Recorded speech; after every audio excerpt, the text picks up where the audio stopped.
mile for them without them asking anything. I mean, they don't have to. I think that is showing God that you love Him.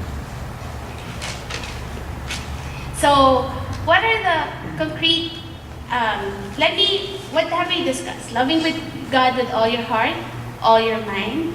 Loving God with all your strength is next. So, loving God with all your strength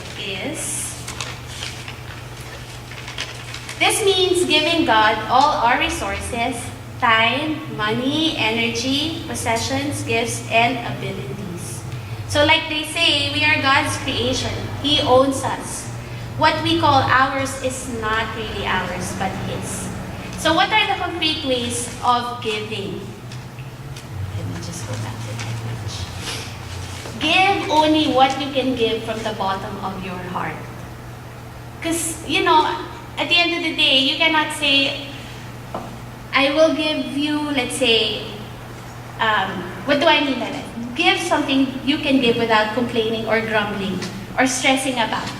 When you want to give, let's say with tithing, if you can only afford, let's say, to give a penny every month, but that comes from the heart. That means a lot. It is not how much. I still believe in that saying, it is not how much, it is the thought that comes with it. So regardless of how small or how big it is the thought that comes with it when you give something to a person or when you give.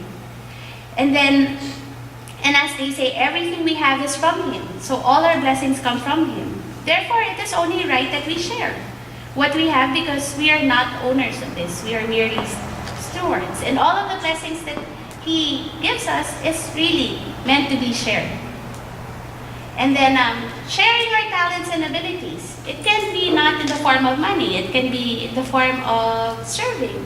Or I must say that it is easier sometimes to share our material possessions and money rather than these things. Sharing our abilities and talents. Why? Because this requires a lot of time from you. And when you give this, it is more meaningful to give your time because time is precious. Time cannot be bought. It is very precious. So, with this, I would like to say that I share that one of the things that I have learned is serving in the ministry. This is how I show God my loving Him with all my strength. So I've been serving in the ministry as part of the music bin. I promise you, it took a lot. When Karen, our unit head, gave me this post, I thought that, hey, I can't do this. I am not a musician.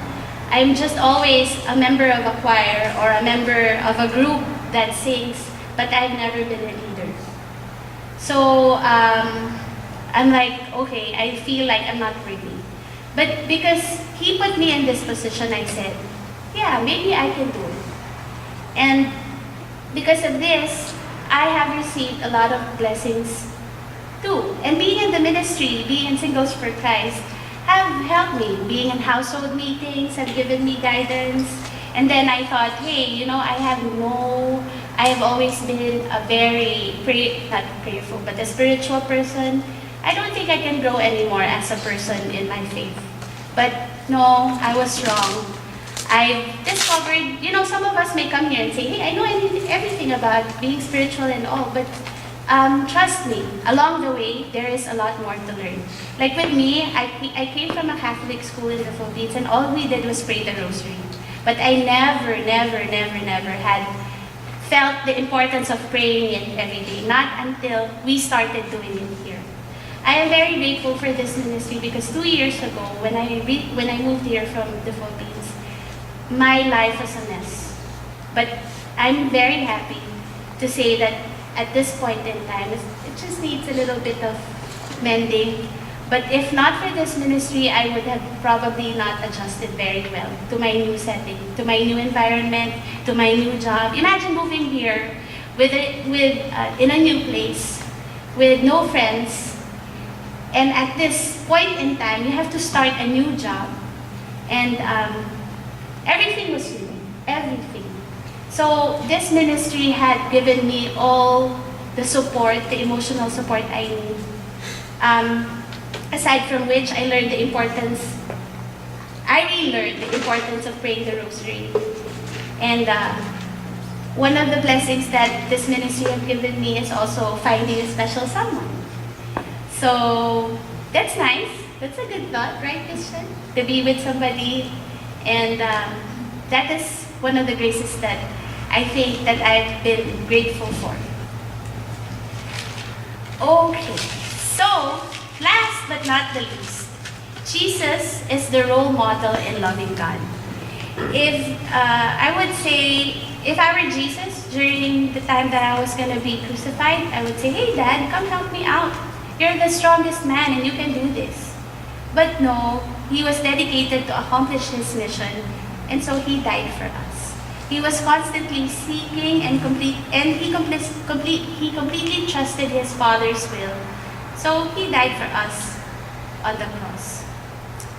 So, in conclusion, loving God should not be a struggle. Just like any other relationship, it shouldn't be a struggle.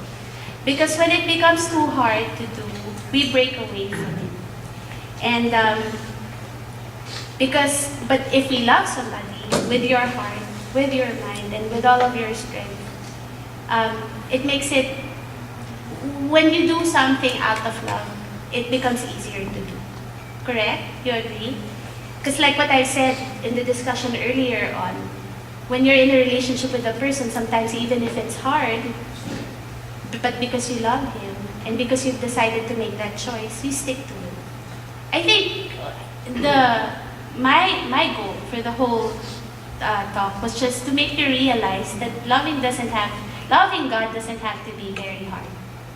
It could be in the simplest way, like just fulfilling your role in your everyday life, the best way that you can.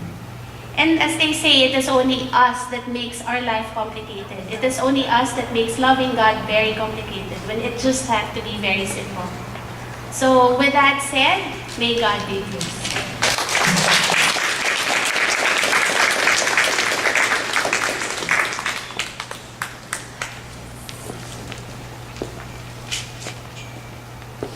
Okay, so thank you, Fides, for that great talk. We'll now move on to the sharing part of the day. And we have up next who will be sharing a little bit about what loving God means to him. We have our brother and also discussion group leader, Nate Rubin.